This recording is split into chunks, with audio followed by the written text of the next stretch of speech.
Belgorod में हुए जबरदस्त धमाके का वीडियो आया है सामने। रूस के सीमावर्ती इलाकों में लगातार बढ़े हैं हमले। देखिए, ये है यूक्रेन की हिमाकत और इसीलिए अब वो डर बढ़ता जा रहा है। पीके श्रीवास्तव सर, बहुत क्विक कमेंट इस पर। बेलगोरोड एक बार फिर अटैक किया गया।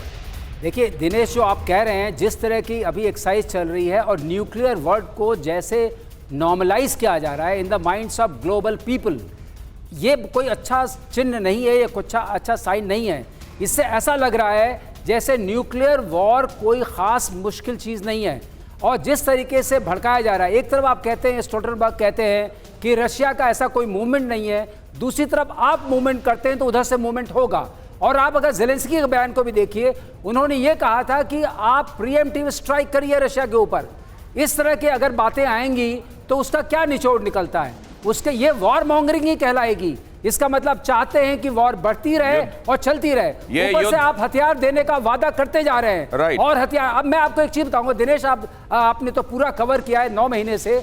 आप देखिए, शुरू से के जो 3 महीने थे उसमें आपने देखा था कि यूक्रेन में ज़ेलेंस्की के शब्दों में एक नरमी थी, वो पीस टॉक करना चाहते थे। अभी आप वो कहां देख रहे हैं? अब तो कह रहे हैं हम तो पूरा खाली कराएंगे। कपिल सर से ये भी समझना चाहूंगा, सर ये इंपॉर्टेंट बात है आपकी।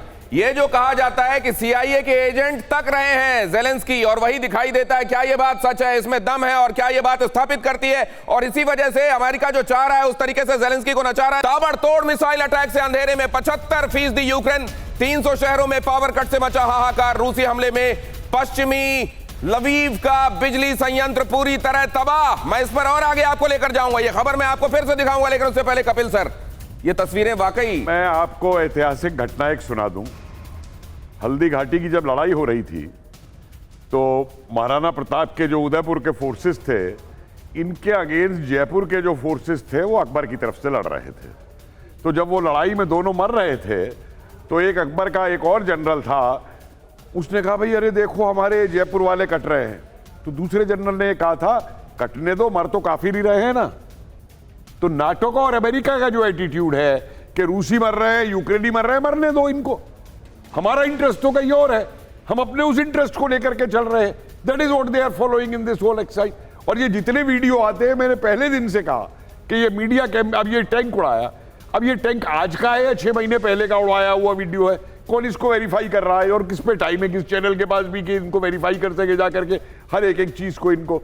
तो इसलिए ये जो, और एक चीज मैं आपको और बता दूं, अमेरिका और ये नाटो बार बार क्यों कहते हैं कि हम अपने सिपाही नहीं भेजेंगे?